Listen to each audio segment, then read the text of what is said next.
कर्नाटका गुलबर्गा शहर में अंबेडकर युवा सेना कर्नाटका के जिम्मेदारान की जानिब से प्रेस कॉन्फ्रेंस करते हुए सेडम तालुके के मलखेड़ में मौजूद अल्ट्राटेक सीमेंट कंपनी में डेली वेजेस वर्कर्स के साथ हो रहे तशद्दुद को लेकर जिला इंतजामिया और रियासती वजीर बराए मेडिकल एजुकेशन डॉक्टर शरण प्रकाश पाटिल को निशाना बनाते हुए डेली वेजेस वर्कर्स के ठेकेदार अजय सिंह और नारायण सिंह को फौरी तौर पर गिरफ्तार करते हुए पिछले दिनों पेश आए हादसे जिसमें अजय सिंह और नारायण सिंह ने एक मजदूर शंकर कुमार रवि सन ऑफ राम किशन राम को रूम में बुलाकर उसको मारा पीटा, जिसकी वजह से वो बुरी तरह जख्मी हो गया। शंकर कुमार रवि को गुलबर्गा के जेम्स हॉस्पिटल में भर्ती करवाया गया है। जल्द से जल्द इन खातियों को गिरफ्तार करके FIR दर्ज करने का मुतालबा किया। इस मौके पर कल्याण कर्नाटका रक्षणा वेदिके के जिला सदर संदीप भरानी, भागन्ना, NK अर्जुन, बुद्धेश सिंह मौजूद थे। तो आइए देखते हैं तफसीली report. Bureau report Atraf TV Urdu news. ಇವತ್ತು ಪತ್ರಿಕಾಗೋಷ್ಠಿ ಮಾಡುವ ಉದ್ದೇಶ ಏನಪ್ಪ ಅಂತಂದ್ರೆ ಈಗಾಗಲೇ ತಮಗೆಲ್ಲ ಮಾಧ್ಯಮ ಸ್ನೇಹಿತರಿಗೆ ಗೊತ್ತಿರೋ ವಿಷಯನೇ ಅಂತ ಹೇಳ್ಬೋದು. ಸತತವಾಗಿ 7ನೇ ದಿವಸ ಮುಕ್ತವಾಗಿ ಇವತ್ತು 8ನೇ ದಿವಸ ಏನಪ್ಪ ಅಂದ್ರೆ ಪ್ರಾರಂಭವಾಗಿದೆ. ಕಲಬುರಗಿ ಜಿಲ್ಲಾ ಏನಪ್ಪ ಅಂದ್ರೆ ಜಿಲ್ಲಾಧಿಕಾರಿ ಕಚೇರಿ ಮುಂದೆ ನಿರಂತರವಾಗಿ 200ರಿಂದ 250 ಕಾರ್ಮಿಕರು ಹಗಲು ರಾತ್ರಿ ಏನಪ್ಪ ಅಂದ್ರೆ ಹೋರಾಟಕ್ಕೆ ಕುಂತಿದ್ದೀವಿ. ಏನಪ್ಪ ಅಂದ್ರೆ ಮೊನ್ನೆ ತಾನೇ 24ನೇ ತಾರೀಕು ಸೇಡಂ ತಾಲೂಕಿನ ಏನಪ್ಪ ಅಂದ್ರೆ AC ಅವರು ಕಲಬುರಗಿ ಜಿಲ್ಲಾ ಕಾರ್ಮಿಕರ ಅಧಿಕಾರಿಗಳು ಮತ್ತು ಇಲ್ಲಿರ್ತಕ್ಕಂಥ ಎಲ್ಲ ಪದಾಧಿಕಾರಿಗಳು ಮತ್ತು ಕಾರ್ಮಿಕರು ಸೇರ್ಕೊಂಡೇನಪ್ಪ ಅಂದ್ರೆ ನಮ್ಮ AC ಅವರು ಕರೆ ಮಾಡಿದಾಗ ನೀವು ಕಂಪ್ನಿಗೆ ಬರ ಅಂತ ಹೇಳಿದರು. ಆಗ ನಾವೆಲ್ಲರೂ ಸೇರ್ಕೊಂಡೇನಪ್ಪ ಅಂದ್ರೆ ಕಂಪ್ನಿಗೆ ಹೋದಾಗ ಕಂಪ್ನಿಯಲ್ಲಿ ಒಂದಲ್ಲ ಎರಡಲ್ಲ 10 ಸಮಸ್ಯೆಗಳಿವೆ ಅಂತ ಅಲ್ಲಿಯ AC ಅವರು ಕೂಡ ಹೇಳಿದ್ದಾರೆ. ಅಲ್ಲಿ ಸುಮಾರು 2ರಿಂದ 2.5 ಗಂಟೆ ಏನಪ್ಪ ಅಂದ್ರೆ ವೀಕ್ಷಣೆ ಮಾಡಿ ತನಿಖೆ ಮಾಡಿ ಏನಪ್ಪ ಅಂದ್ರೆ ನಾವು 2ರಿಂದ 3 ದಿನ ಒಳಗಾಗಿ ತಮಗೇನಪ್ಪ ಅಂದ್ರೆ ಒಂದು ನ್ಯಾಯ ಒದಗಿಸುವಂತ ಕೆಲಸ ಮಾಡ್ತೀವಂತ ಇವತ್ತು AC ಅವರು ಹೇಳಿಕೆಸಿ ಇವತ್ತು AC ಅವರು ಹೇಳಿದ್ದಾರೆ. ಇವತ್ತು 2 ದಿನದಾಗ ನಮಗೆ ವರದಿ ಕೊಡ್ತೀವಿ ಅಂತಂದ್ರೆ 4 ದಿನ ಆಯ್ತು. ಇವತ್ತು ಯಾವ AC ಇಲ್ಲ, DC ಇಲ್ಲ, ಇಲ್ಲಿ ಸಂಬಂಧಪಟ್ಟ ಕಾರ್ಮಿಕರು ಅಧಿಕಾರಿ ಬರ್ತಾ ಇಲ್ಲ. ಅದಕ್ಕೇನಪ್ಪ ಅಂದ್ರೆ ನಾವು ಇವತ್ತು ಪತ್ರಿಕಾಗೋಷ್ಠಿ ಮಾಡುವುದೇನಪ್ಪ ಅಂದ್ರೆ ಇವತ್ತು ಕಾರಣ ಆಗಿದೆ. ಇನ್ನೊಂದೇನಪ್ಪ ಅಂದ್ರೆ ನಿನ್ನೆ ತಾನೇ ನಮ್ಮ ಕಾರ್ಮಿಕರ ಒಬ್ಬ ಲೇಬರ್ ನಿನ್ನೇನಪ್ಪ ಅಂದ್ರೆ ಕೆಲಸ ಮಾಡಿ ಏನಪ್ಪ ಅಂದ್ರೆ ರೂಮಿಗೆ ಬಂದಾಗ ಇಲ್ಲಿ ನಮ್ಮ ಕಲಬುರಗಿಯಲ್ಲಿ ಇರ್ತಕ್ಕಂಥ ಸುಮಾರು 200 ಲೇಬರ್ಗಳು ಏನಪ್ಪ ಅಂದ್ರೆ ಹೋರಾಟ ಮಾಡ್ತಾ ಇದ್ದಾರೆ. ಅವ್ರು ಯಾವುದೋ ಒಂದು ಜಳಕ ಇಲ್ಲ, ಒಂದು ಏನಪ್ಪ ಅಂದ್ರೆ ಉಡುಪು ತೊಡು ಯಾವುದು ಏನಪ್ಪ ಅಂದ್ರೆ ಹಾಕೊಳ್ಳಾರಂತ ಪರಿಸ್ಥಿತಿ ಕಂಡಿದೆ.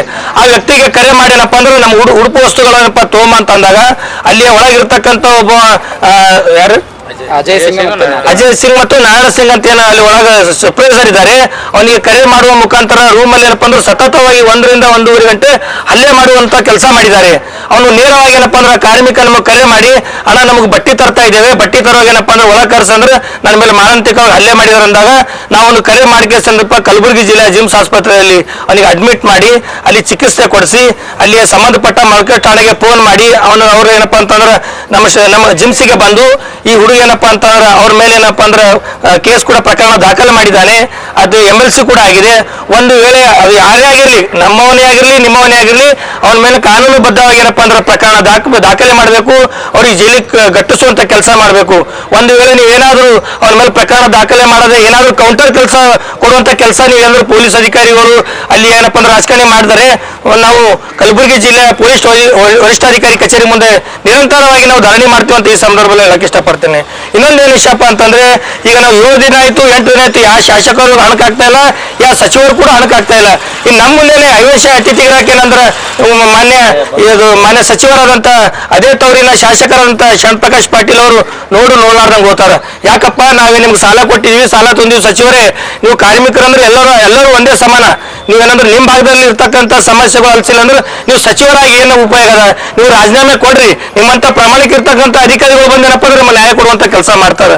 ಇಲ್ಲಿಯ ಶಾಸಕರು ಒಂದಿಷ್ಟು ಶಾಸಕರು ಇದ್ದಾರೆ, ನಮ್ಮ ಸಮಸ್ಯೆ ಆಲಿಸಬೇಕಂತ ಬರ್ಬೇಕಂತ ಅವರು ಮನಸ್ಸಲ್ಲಿದೆ. ಆದ್ರೆ ಶರಣ ಪ್ರಕಾಶ್ ಮತ್ತು ಇವ್ರಿಗೇನಪ್ಪ ಅಂದ್ರೆ ಭಯಪಟ್ಟು ಅಲ್ಲೇನಪ್ಪ ಅಂದ್ರೆ ಲೇಬರಿಗೆ ಬಂದು ಸಮಸ್ಯೆ ಕೇಳುವಂತ ಅವ್ರ ಶಕ್ತಿ ಇಲ್ಲ. ಯಾಕಂದ್ರೆ ಎಲ್ಲ ದರ್ಬಾರೇ ಪೂರ ಕಲಬುರಗಿ ದರ್ಬಾರೇ ಯಾರು ನಡುವಂತ ಎಲ್ಲರಿಗೂ ಗೊತ್ತಿದ್ದಂತ ವಿಷಯನೇ. ಇನ್ನೊಂದೇನಂದ್ರೆ ಮಂಗಳವಾರ ದಿನ ನಾವು ಉಪವಾಸ ಸತ್ಯಾಗ್ರಹ ಮಾಡ್ತಾ ಇದೀವಿ. ಇವತ್ತು 8 ದಿನ ಆಯ್ತು, ನಮ್ಗೆ ಯಾರು ನ್ಯಾಯ ಕೊಡುವಂತ ಕೆಲಸ ಮಾಡ್ತಾ ಇಲ್ಲ. ಮಂಗಳವಾರ ದಿನ ನಾವು ಯಾವುದೇ ಊಟ ಸೇವಿಸದೆ, ನೀರು ಸೇವಿಸದೆ ನಿರಂತರವಾಗಿ ನಾವು ಹೋರಾಟ ಮಾಡ್ತೀವಿ. ಅಲ್ಲಿ ಯಾವುದೇ ನಮಗೆ ಮುಂದಿನ ಆರೋಗ್ಯದಲ್ಲಿ ಏರುಪೇರು ಆದರೆ ಕಲಬುರಗಿ ಜಿಲ್ಲಾಡಳಿತ ನೇರ ಹೊಣೆಗಾರ ಅಂತ ನಾನು ಈ ಸಂದರ್ಭದಲ್ಲಿ ಹೇಳ್ತೀನಿ. ಮತ್ತು ಜಿಲ್ಲಾಧಿಕಾರಿಗಳು, ಇಲ್ಲಿಯ ಮತ್ತೇನಪ್ಪ ಅಂದ್ರೆ ಕಂಪನಿಯ ವ್ಯವಸ್ಥಾಪಕರು ನೇರವಾಗಿ ನಮ್ದು ಏನಾದ್ರು ಜೀವಕ್ಕೆ ಅಪ್ಪತ್ತು ಬಂದ್ರೆ ಅವರೇ ನೇರವಾಗಿ ಕಾರಣ ಅಂತ ಈ ಸಂದರ್ಭ ಹೇಳಕ್ ಇಷ್ಟಪಡ್ತೀನಿ. ಅಧಿಕಾರಿ ಜೈಭೀಮ್, ವಿಷಯ ಇವತ್ತೇನು ಮಾಧ್ಯಮದ ಮುಖಾಂತರ ಏನು ನಾವು ಪತ್ರಿಕಾಗೋಷ್ಠಿ ಮಾಡಿದ ಕಾರಣ ಏನಂದ್ರೆ ತಮಗೆಲ್ಲ ಮಾಧ್ಯಮ ಮಿತ್ರರಿಗೆ ಎಲ್ಲರಿಗೂ ಗೊತ್ತಿರಕಂತ ವಿಷಯನೇ ಏನು, ನಾವು ರಾಜಶ್ರೀ ಅಲ್ಟ್ರಾಟೆಕ್ ಕಾರ್ಖಾನೆಯಲ್ಲಿರುವಂತಹ ಸಮಸ್ಯೆಗಳ ಕುರಿತು ಇವತ್ತಿಗೆ 7ನೇ ದಿವಸ ಮುಗಿದೆವು, 8ನೇ ದಿವಸ ಕಾಲಿಡ್ತಾ ಇದೆ. ಇಲ್ಲಿ ಇರ್ತಕ್ಕಂಥ ಜಿಲ್ಲಾಡಳಿತ ಆಗಲಿ ಅಥವಾ ಕಾರ್ಮಿಕ ಇಲಾಖೆರಾಗಲಿ ಸಂಬಂಧಪಟ್ಟ ಶಾಸಕರಾಗಲಿ ಈ ಕಡೆ ಗಮನ ಹರಿಸ್ತಾ ಇಲ್ಲ. ಏನು ನಾವು ಈ ತೊಂದರೆ ಕುರಿತು ಏನು AC ಅವರು ನಮಗೆ 2 ದಿವಸ ಏನು ಸತತವಾಗಿ 2.5 ತಾಸು ನಮಗೆ ಮೀಟಿಂಗ್ ತಗೊಂಡು ನಾವು ಆದಷ್ಟು ಬೇಗ ಸಮಸ್ಯೆ ಬಗೆಹರಿಸ್ತೀವಿ ಅಂತ ಹೇಳಿ ನಮಗೇನು ಭರವಸೆ ಕೊಟ್ಟಿದ್ರು. ಈಗ ಭರವಸೆ ಕೊಟ್ಟು ಕೂಡ 4 ದಿವಸ ಆದರೂ ಈ ಕಡೆ ನಮಗೇನು ಗಮನ ಹರಿಸ್ತಾ ಇಲ್ಲ. ಅದು ಹಾಗೆ ನಿನ್ನೆ ಏನು ಬೆಳಗ್ಗೆ 10 ಗಂಟೆಗೆ ನಮ್ಮ ಕಾರ್ಮಿಕ ಅಲ್ಲಿ ಕೆಲಸ ಮಾಡ್ತಕ್ಕಂಥ ಕಾರ್ಮಿಕ ಇಲ್ಲಿ ಕಾರ್ಮಿಕ ಕೆಲಸ ಮಾಡ್ತಾ ಇರೋರು ಏನು ಬಟ್ಟೆ ತಗೊಂಬರ್ರಿ ಅಂತ ಹೇಳಿ ಅಂತ ಅವ್ರಿಗೆ ಹೇಳಿದಾಗ ಅವನು ಬಟ್ಟೆ ತಗೊಂಬರಕ್ಕೆ ಬಂದಾಗ ಅಲ್ಲಿ ಇರ್ತಕ್ಕಂಥ ಅಜಯ್ ಸಿಂಗ್ ಆಗಲಿ ಅಥವಾ ನರೇಂದ್ರ ಕೆಲವೊಂದು ಇರ್ತಕ್ಕಂಥ ಸೂಪರ್ವೈಸರ್ಗಳು ಅವನಿಗೆ ಕಾಲ್ ಮಾಡಿ ಕರೆದುಬಿಟ್ಟು ರೂಮಿಗೆ ಕರೆದು ಸತತವಾಗಿ 1.5 ತಾಸು 2 ತಾಸು ರೂಮಲ್ಲಿ ಕೂಡ ಹೊಡೆದಿರ್ತಾರೆ. ಅದಕ್ಕೆ ಸಂಬಂಧಪಟ್ಟಾಗ ನಾವು ಕಲಬುರಗಿ ಜೇಮ್ಸ್ ಆಸ್ಪತ್ರೆಯಲ್ಲಿ ಅಡ್ಮಿಟ್ ಮಾಡಿ ಅವನಿಗೆ ಚಿಕಿತ್ಸೆ ಕೊಡುವಂತ ಕೆಲಸ ಮಾಡಿದ್ದೀವಿ. ಆಲ್ರೆಡಿ MLC ಆಗಿದೆ. ಇದೇನು ಕಾನೂನು ಕ್ರಮ ಮಾಡೋವರೆಗೂ ನಾವು ಬಿಡಲ್ಲ. ಹಾಗೆ ಏನು ಇವತ್ತು ನಾವು 7ನೇ ದಿವಸ ಮುಗಿದು 8ನೇ ದಿವಸ ಅನಿರ್ದಿಷ್ಟ ಧರಣಿ ಸತ್ಯಾಗ್ರಹ ಹಮ್ಮಿಕೊಳ್ತಾ ಇದ್ದೀವಿ. ಇಲ್ಲಿ ಮಂಗಳವಾರನ ದಿವಸ ನಾವು ಉಪವಾಸ ಧರಣಿ ಸತ್ಯಾಗ್ರಹ ಹಮ್ಮಿಕೊಳ್ತಾ ಇದ್ದೀವಿ. ಇದಕ್ಕೇನಾದರೂ ಕಾರ್ಮಿಕರಿಗೆ ತೊಂದರೆ ಆದರೆ ನೇರ ಹೊಣೆಗಾರ ಜಿಲ್ಲಾಡಳಿತ ಮತ್ತು ಕಾರ್ಮಿಕ ಇಲಾಖೆ ಸಂಬಂಧಪಟ್ಟ ಏನು ಕಂಪನಿ ಮ್ಯಾನೇಜ್ಮೆಂಟ್ಗಳು ಇದ್ದೀರಾ, ನೇರ ಜವಾಬ್ದಾರಿ ನೀವೇ ಆಗಿರ್ತೀರ ಅಂತ ಹೇಳಕ್ಕೆ ಇಷ್ಟಪಡ್ತೀನಿ.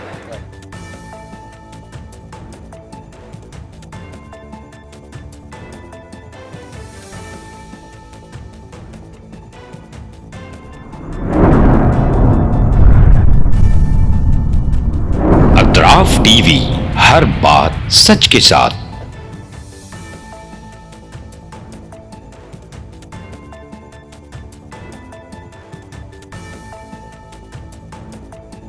इस न्यूज को स्पॉन्सर किया है SAR फैंटेसी वाटर पार्क, सारे फैमिली का entertainment, picnic, holiday, vacation,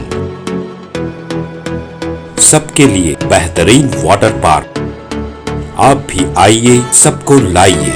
SAR fantasy water park.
Address Birnakapom near Gaushavali Dargah, KGF, Karnataka. Contact details 9483444290 9480107826.